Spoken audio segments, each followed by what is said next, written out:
Top 9 Forgotten Gems from the Cannon Group. The rise and fall of the mighty Cannon Group are more dramatic than their films. The two producers, Golan and Globus, put together an inspiring success story in the early days of the production house. During the 80s, they delivered some of the biggest hits with movies that dealt with hardcore action and starred legends like Chuck Norris and Charles Bronson. Critics rarely appreciated their over-the-top exploits, but their popularity soared through the roofs. However, the very cause behind their success became the reason for their downfall. Although they ruled the VHS era, some missteps, wrong investments, and big flops later on caused their undoing. The Cannon Group has still provided us with some smashing hits during their golden era, and in this video, we bring to you some of their finest works. Before we go into our explanation, we have a very small request. If you like our content, please support us by subscribing to our channel. This is a small click for you, but for us, it means a lot. Thank you. Let's begin.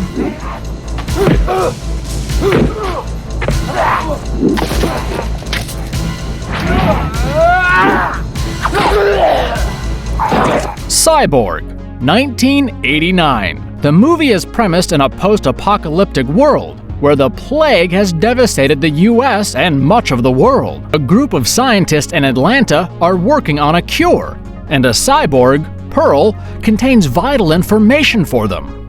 However, she runs the risk of being targeted by a dangerous gang that wants the cure for themselves. In such a situation, a hired martial artist becomes a protective escort for Pearl to take her safely to the scientists.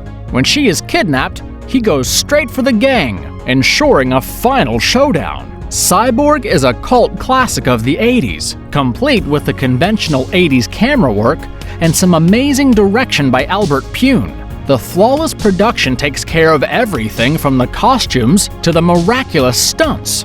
The well-designed apocalyptic city sets add to the ambiance, and the fight scenes come alive with some intense martial arts sequences. Jean-Claude Van Damme is not the one to disappoint in an action-packed role, and his flying kicks with a knife in his boot is a treat for the fans.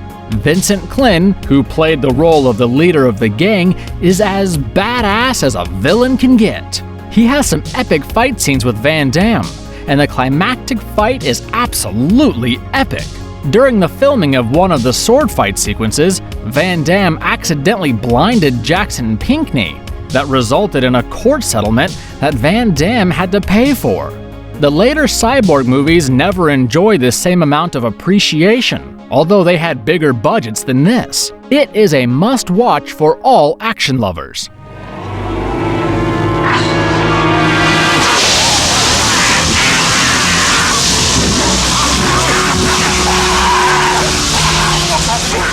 LIFEFORCE, 1985.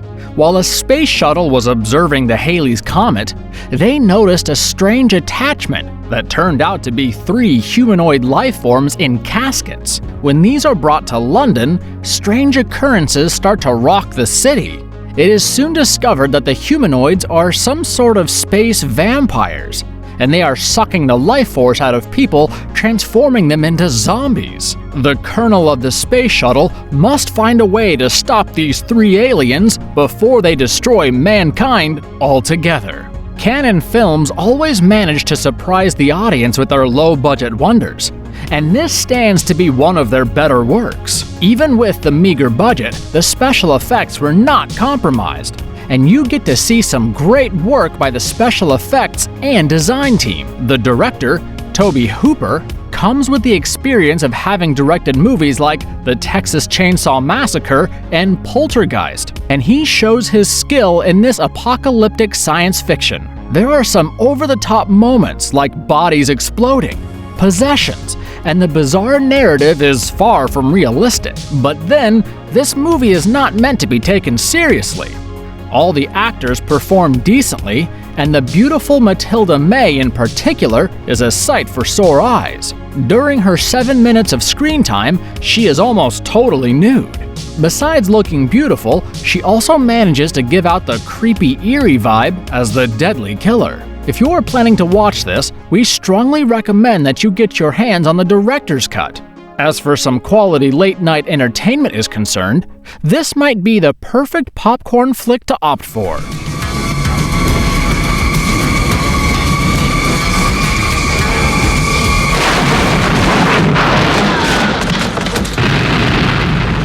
Runaway Train, 1985. Two hardened convicts escape an Alaskan prison in the middle of winter and jump into a freight train looking to escape. Their troubles, however, are far from over after the freight engineer dies of a heart attack and they find themselves in a speeding train closing towards certain disaster. To add to their woes, they are also being pursued by the vengeful prison administrator. There's also a female railway worker on board, and the three make a desperate attempt to survive. Runaway Train is a relentless and engrossing action movie that will keep you hooked till the very end. The original script was penned down by the legendary Akira Kurosawa, who was supposed to direct the movie as well. But some terrible snowstorms made it impossible for him and his crew to get on with the work. The conditions were harsh during the filming process, and a helicopter crashed during the shooting, killing the pilot on board. As far as acting is concerned, the likes of Jon Voight and Eric Roberts were brilliant in their roles, earning an Oscar nomination for the Best Leading Role and Best Supporting Role respectively. Credit must also go to the production house for perfecting the ethereal world inside the train and the surroundings. The final scene is one of the most powerful moments in cinema and puts Runaway Train in the masterpiece category. Although Cannon Films is largely criticized for their cheap thrills and lame stories, this one stands out as a rare exception.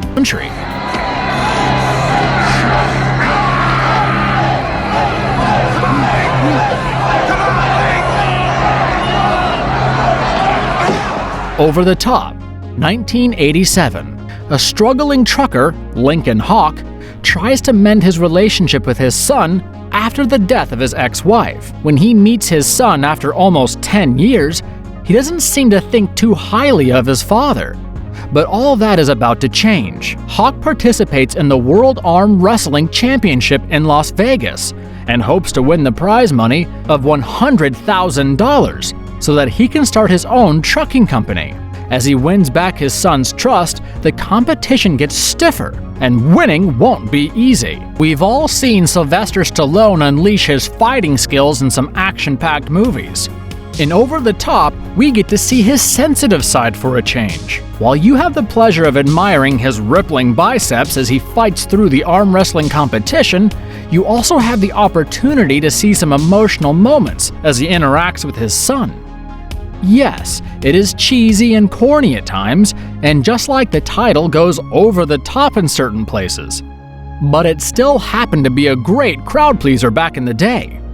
A story involving a tough truck driver getting to know his 12-year-old son is heartwarming and appeals to the masses.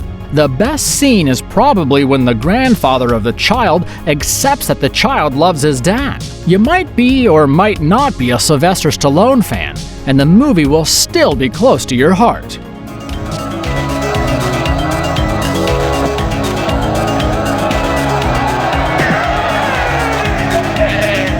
Bloodsport, 1988.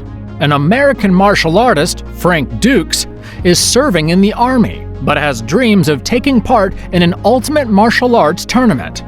In this tournament, many participants are seriously injured, and some even get themselves killed. Frank goes on to be a part of this tournament, despite repeated warnings of his superiors, and the Army sends men on his trail. In the meantime, Frank must prepare himself for the tournament, where a ruthless Chong Li is the defending champion, with a reputation of killing many of the participants before. Can Frank get the better of him?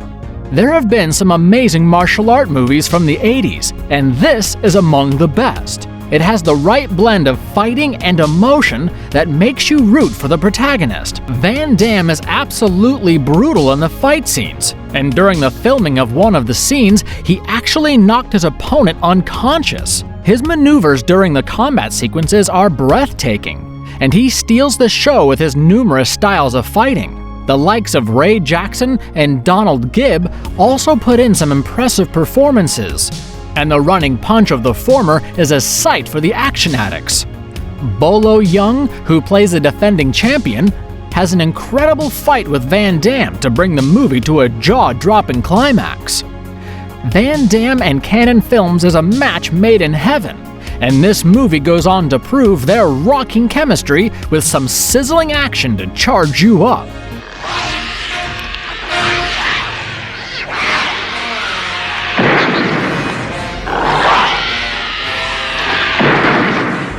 Allan Quatermain and the Lost City of Gold, 1986. Who doesn't love an adventure through the wilderness of Africa? This movie promises that, along with the added subplots where the protagonist, Allan Quatermain, is looking for his long-lost brother. His brother disappeared while searching for a lost white race in the forests of Africa, and Allan is joined by Jesse Houston as they follow in his footsteps. They soon stumble across the City of Gold that is ruled by an evil lord who keeps the members of the white tribe as slaves. Can Allan put an end to his tyranny? King Solomon's Mines was a massive hit, and this led to the roles of Richard Chamberlain and Sharon Stone being reprised yet again for another adventure.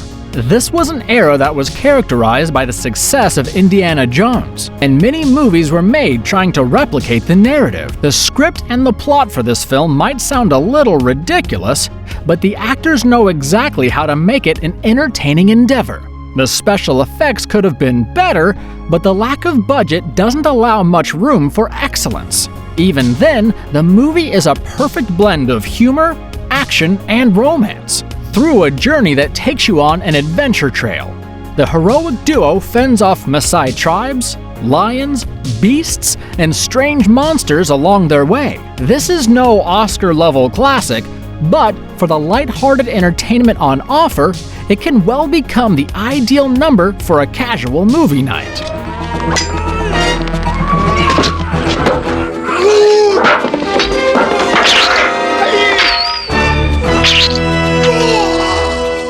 American Ninja, 1985. Joe is a trained martial artist and lands up in the army when he is given the choice of enlistment or imprisonment.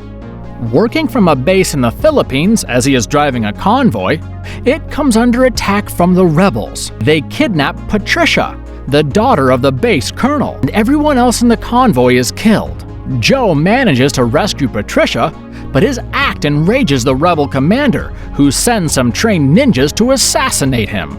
Can Joe put his martial arts skills to use and save the day? This movie was released during a time when a craze for ninjas ran through audiences. Basking in the popularity, American Ninja put together two of the finest action heroes back in the day, Michael Dudikoff and Steve James. They indulge in some of the craziest action scenes, including sword fighting in knee-deep water, fast-riding motorcycles, and of course, using a cool butterfly knife. They had an unquestionable dedication, and it was said in an interview that Michael Dudikoff sweated so much during the filming of some fight scenes that he had malaria. The special effects were cheesy, but it added to the fun factor associated with this film that wasn't to be taken seriously in the first place. The body count is high, with over 100 deaths, and a fast-paced narrative never allows boredom to creep in as you are watching. If you're up for a guilty pleasure after a tiring day, we recommend this fascinating entertainer from the vaults of Cannon Films. Didn't work, huh? Now it will. Invasion USA, 1985. Some foreign mercenaries, led by the dreaded terrorist Rostov, plans to unleash a reign of terror in the southern US. A former CIA agent, who previously caught the terrorist alive, must step into action once again to save the country from this attempted invasion. As hundreds of Rostov's men create ripples throughout the country, this CIA agent must act quickly to stop their rampage.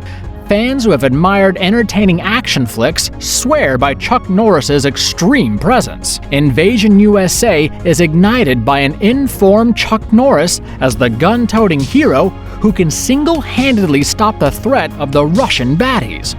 Realism is as far away from the plot as the sun is from the earth, but that won't stop you from enjoying this cult classic. Bullets fly uncontrollably, and rocket launchers blaze away into the enemies. Besides the numerous explosions and mayhem, you have some bizarre scenes, such as the one where hundreds of immigrants from Cuba are shot dead, or when a woman is thrown out of a skyscraper window. Chuck Norris performed his own stunts, and some scenes, like the one where he hangs off the side of a pickup as it's rammed through shopping kiosks, speaks volumes about his talent. It is said that Cannon Films edited out a lot of the story details to focus more on Chuck Norris, but we must say that that is a gamble that paid off. And if you liked our content, don't forget to leave a like and subscribe to us if you haven't already. Have a good one and be safe. Thanks everyone. All right, now I got you.